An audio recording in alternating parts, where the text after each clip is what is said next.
गाजियाबाद के लोनी में पुलिस की बदमाशों से मुठभेड़ हो गई। मुठभेड़ में पुलिस की गोली लगने से एक बदमाश घायल हो गया, जबकि एक बदमाश को पुलिस ने गिरफ्तार कर लिया है। घायल बदमाश को पुलिस ने इलाज के लिए अस्पताल में भर्ती कराया है।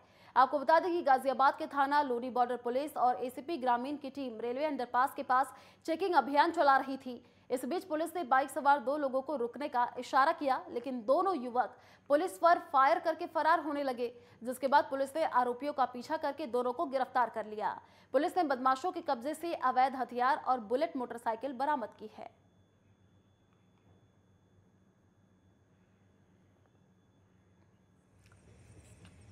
थाना लोनी बॉर्डर क्षेत्र में थाना लोनी बॉर्डर और एसओजी देहात की संयुक्त टीम के द्वारा चेकिंग की जा रही थी।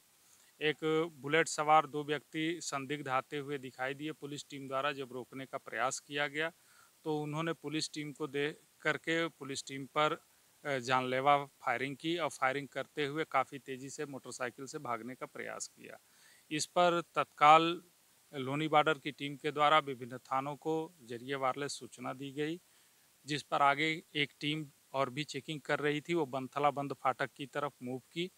इससे बदमाश चारों तरफ से घिरता हुआ देख करके भागे और जवाबी फायरिंग में पुलिस ने आत्मरक्षा जो फायरिंग किया उसमें एक बदमाश घायल हुआ। तो मथुरा के कोसीकला थाना क्षेत्र में पुलिस और बदमाशों के बीच मुठभेड़ हो गई। दोनों ओर से हुई गोलीबारी में 2 बदमाश घायल हो गए। घायल बदमाश अवधेश साल 2010 में जेल से फरार हुआ था और 50,000 का इनाम भी घोषित था। वहीं बदमाशों को घायल अवस्था में सीएससी अस्पताल में भर्ती कराया है। बदमाशों से मुठभेड़ के दौरान 2 तमंचा, कारतूस और एक चोरी की बाइक बरामद हुई है।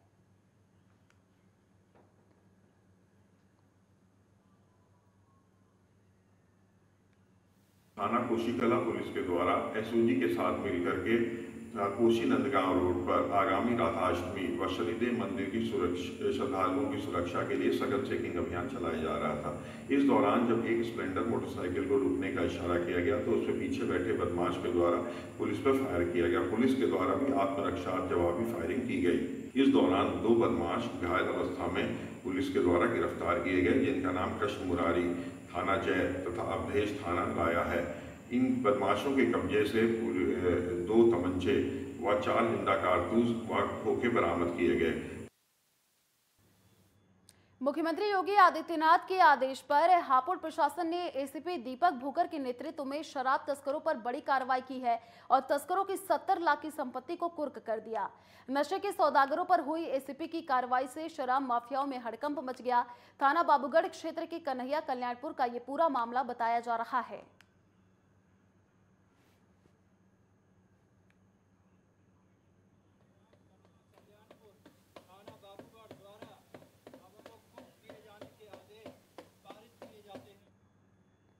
रायबरेली में अपराधियों के खिलाफ कार्रवाई लगातार जारी है। इसी क्रम में पुलिस ने शातिर अपराधी सुरेंद्र यादव उर्फ पप्पू गिलिया की लाखों रुपए कीमत की संपत्ति को कुर्क किया है।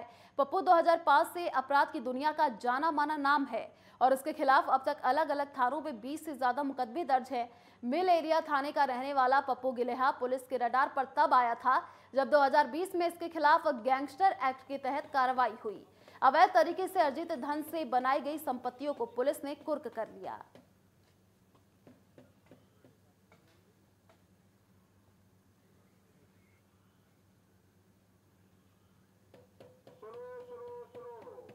सभी ग्रामवासियों को सूचित किया जाता है।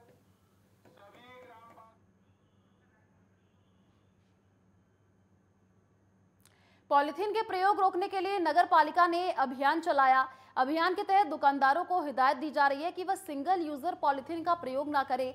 तो वहीं जगह जगह छापेमारी कर सिंगल यूज पॉलीथीन मिलने पर दुकानदारों के खिलाफ सख्त कार्रवाई की गई और जुर्माना भी लगाया जा रहा है। नगर पालिका की कार्रवाई से शहर के दुकानदारों में हड़कंप मचा हुआ है। फतेहपुर बजरिया वार्ड में अभियान के दौरान परमानंद किराना स्टोर से 1 कुंतल 84 किलो पॉलीथीन और डिस्पोजल गिलास मिले हैं। नगर पालिका ने दुकानदार के खिलाफ कार्रवाई करते हुए 35,000 का जुर्माना लगाया है। नगर पालिका की ओर से यह अभियान लगातार जारी रहेगा। ईओ नगर पालिका ने बताया कि कोई भी दुकानदार सिंगल यूज पॉलीथीन का प्रयोग न करे, यह पर्यावरण के लिए खतरा है। सरकार की यह मंशा है कि सिंगल यूज प्लास्टिक पूरी तरह से प्रतिबंधित हो। इसी क्रम में आज फतेहपुर बजरिया वार्ड में बिरमा भवन के आगे परमानंद किराना स्टोर पे छापे की कार्रवाई की गई, जिसमें से 1 quintal 84 kilo single use plastic बरामद हुई और जुर्माने के रूप में 35,000 रुपये की वसूली की गई। तो ये अभियान लगातार चलता रहेगा? बिल्कुल, ये अभियान चलता रहेगा और छोटे फुटकर दुकानदारों को अनाउंस करके उनको अवेयर भी किया जा रहा है, उनको जागरूक भी किया जा रहा है और उनके खिलाफ भी कार्रवाई की जाएगी। तो खबरों का सिलसिला जारी रहेगा। फिलहाल रुकते एक छोटे से ब्रेक के लिए, जल्द लौटेंगे। आप देखते रहिए नेटवर्क 10।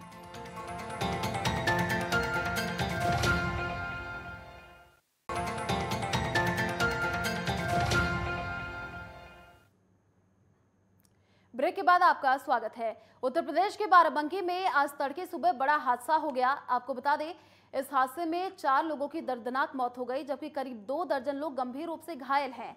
घायलों को इलाज के लिए बाराबंकी जिला अस्पताल में भर्ती कराया गया है। वहीं घायलों में से 6 लोगों की हालत गंभीर है, जिन्हें लखनऊ ट्रॉमा सेंटर रेफर कर दिया गया है। जानकारी के मुताबिक यह हादसा उस वक्त हुआ जब ये डबल डेकर बस रास्ते में पंचर हो गई और ड्राइवर बस का टायर बदलने लगा। उसी समय एक तेज रफ्तार ट्रक ने बस में पीछे से जोरदार टक्कर मार दी। यात्रियों के मुताबिक बस में करीब 150 यात्री सवार थे। सभी नेपाल के रहने वाले हैं और गोवा मजदूरी के लिए जा रहे थे।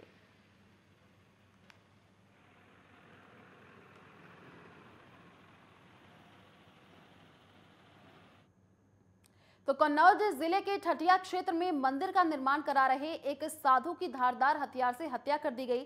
शुक्रवार सुबह ग्रामीणों को शव खेत में पड़ा मिला। साधु की हत्या से इलाके में सनसनी फैल गई। वहीं शव के मिलने की जानकारी पुलिस को दी गई। मामले की सूचना पर पुलिस जांच करने के लिए पहुंची। ठठिया थाना क्षेत्र के करसा गांव का ये पूरा मामला बताया जा रहा है।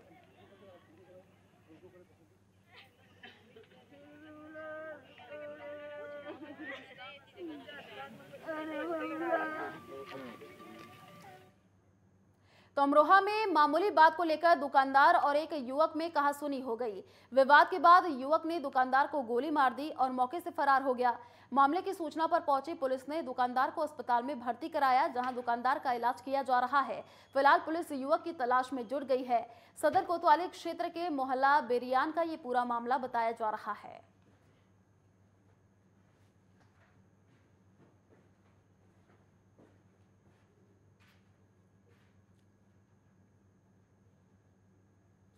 भांजे को मोबाइल दिलाने के लिए गया था। वहाँ से आने के बाद बारिश पड़ने लगी तो मैं 2 मिनट के लिए साइड में रुक गया। रुकने के बाद मेरा दोस्त था हरी, जिससे 10 से 15 दिन पहले मेरी अच्छी खासी बोलचाल थी, मैं उससे थोड़ा लगा दिया। उसकी वजह से उसने आज मेरे ऊपर सामने से आकर फायरिंग की। उन्होंने मुझे पूरा मारने का था पर मेरे बच गया, में गोली लगी नहीं। कितने राउंड फायरिंग हुई आपके ऊपर? 1 राउंड फायरिंग करी, दूसरा लोड कर रहा था वो। अच्छा, तो आपके कहीं लगी तो नहीं? लगी तो नहीं है, लग जाती है।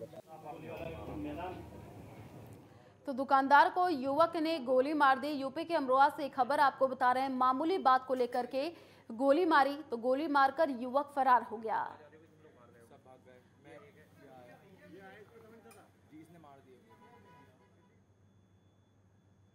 पीलीभीत के थाना बरखेड़ा में तेज गति से जा रहे बाइक चालक ने सामने से आ रही बाइक और टुकटुक को टक्कर मार दी। हादसे में एक की मौत हो गई, वहीं 4 लोग गंभीर रूप से घायल हुए, जिनको चोटें भी आई हैं, जिन्हें सीएससी में प्राथमिक उपचार के बाद जिला अस्पताल रेफर किया गया है।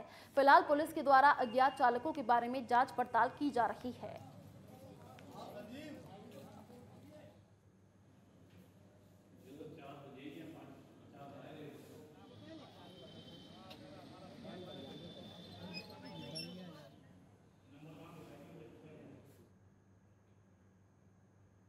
अंबेडकर नगर जिले में इब्राहिमपुर थाना क्षेत्र के मिरानपुर गांव में पत्नी ने पति की कुल्हाड़ी से गला काटकर हत्या कर दी और बाद में उसने भी जहर खा लिया, जिसके बाद उसका गंभीर हालत में जिला अस्पताल में इलाज चल रहा है। मामले में ये बताया जा रहा है कि दोनों के बीच पैसे के लेन देन को लेकर विवाद हुआ था। देखिए, जिला अस्पताल में फिलहाल इलाज चल रहा है। पत्नी ने पति को मौत के घाट उतारा है। यूपी के अंबेडकर नगर से ये खबर, कुल्हाड़ी से गला काटकर हत्या कर दी और हत्या के बाद खुद भी जहर खा लिया। तो पत्नी ने पति को मौत के घाट उतारा। यूपी के अंबेडकर नगर से ये खबर आपको दे रहे हैं, कुल्हाड़ी से गला काटकर हत्या कर दी।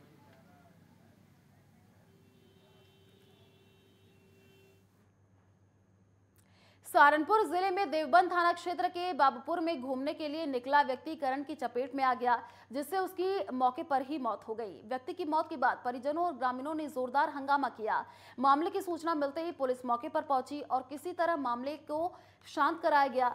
परिजनों का आरोप है कि बिजली विभाग को सूचना देने के बाद भी लाइन नहीं काटी गई।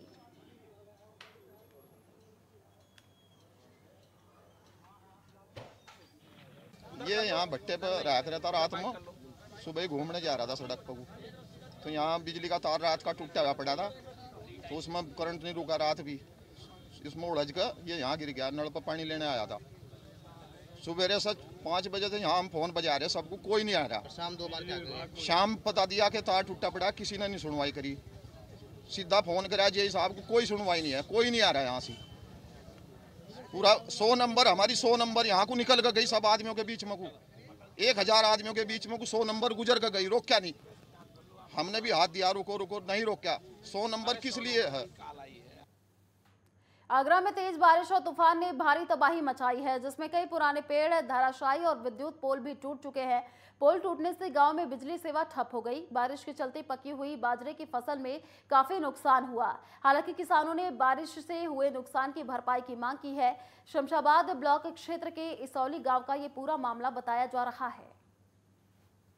आगरा के देहात क्षेत्र में तेज तूफान और बारिश ने कई पेड़ों को धराशायी कर दिया, तो बिजली के पोल भी उखड़ कर के गिर पड़े। वहीं आपको बताते चले कि किसानों की बाजरे की फसल भी खेतों में चौपट हो गई। किसानों ने मुआवजे की मांग की है। बिजली के पोल टूटने से विद्युत आपूर्ति ठप हो गई।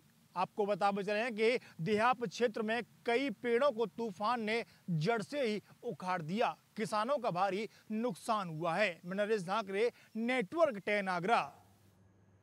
चलिए फिलहाल इस बुलेटिन में इतना ही। देश और दुनिया की तमाम बड़ी खबरों को देखने के लिए आप देखते रहिए नेटवर्क 10। जय हिंद।